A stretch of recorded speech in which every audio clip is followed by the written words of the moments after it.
Welcome back to another technical deep dive here in the debug zone. Today, we're tackling a big question and breaking it down with insights from other users.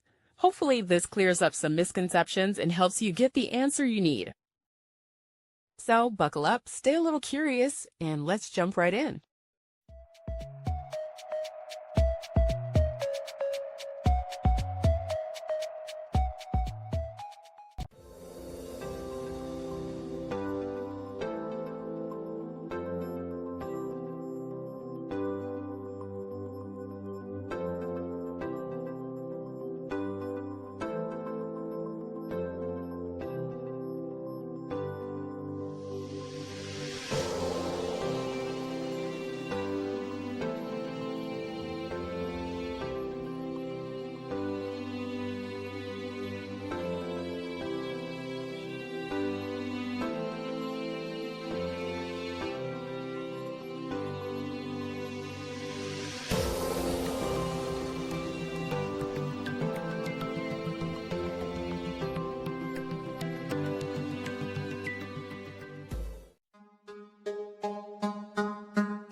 And that's a wrap. I hope you found the answer you were looking for. If you did, take a second to hit that subscribe button. It really helps out. And let me know in the comments which solution worked best for you. See you next time in the debug zone.